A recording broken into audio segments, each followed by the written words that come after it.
Will we see 6 more weeks of winter, or will Well, it be I can early answer spring? that now, Peter. I'm no expert, but I look out the window and I realize spring is not on our doorstep. Far off. This whole month it's feeling like, oh wait, this is real winter around here, and we actually have a snow squall warning. We want to get right to it because this is a life-threatening type of squall in the southern tier.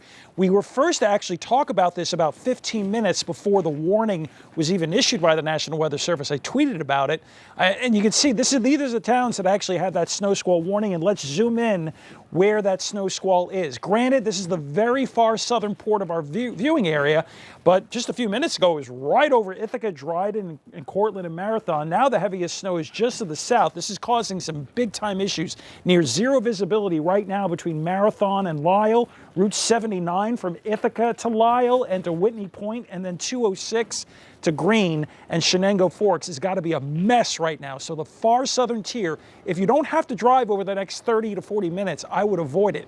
Not to say that if you don't drive afterwards, the roads are going to be great, because they're not, because a quick inch or two is happening. Just be aware the visibility is near zero down in the southern tier for the next half hour or so.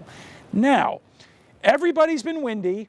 We're going to continue that wind through at least the first half of tonight, and there'll be some lake effect snow. So snow and blowing snow and temperatures chilly.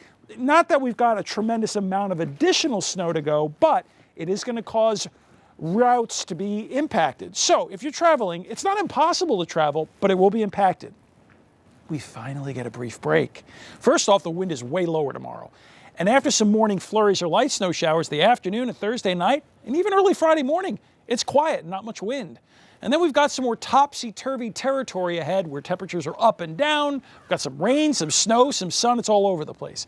So we start you off this time on the Fossil Service Experts Live Triple Doppler radar a little further north, where you're seeing some of that snow. And remember, that's where the squall is far to the south. As you put the whole thing together, well, that northwest wind is causing a spray of snow, even off the North Country from Georgian Bay, that's from Huron and all the upper Great Lakes throwing the snow. The heaviest stuff, though, is likely what's moving through the southern tier.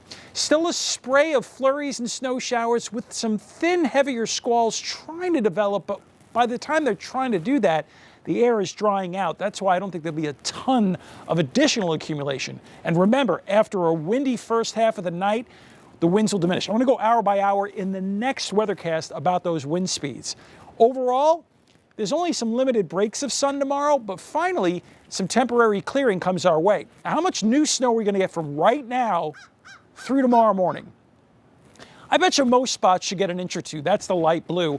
Heads up, that quick squall gives 1 to 4 inches for the Ithaca Marathon area. All of what you're going to see down there is actually basically the next couple of hours. Now you see this darker blue area. I try to indicate there's going to probably be some spot somewhere just south and west of Syracuse that has the best chance of 4 or more inches. Dim sun, thickening clouds Friday. Some rain. Yeah, that's right, rain, because it's 38. Ending is some snow with some light accumulation Friday night. Flurries cold for the first day of February. Groundhog's Day is still chilly with some light snow in the afternoon. We're up to 40 Monday, down to the 20s Tuesday, and then some light snow Wednesday. You can see temperatures are kind of going up and down, both highs and lows. Stanley Lost Skywatch is still windy with some light snow in downtown Syracuse. You're up to date with the forecast. Now back inside.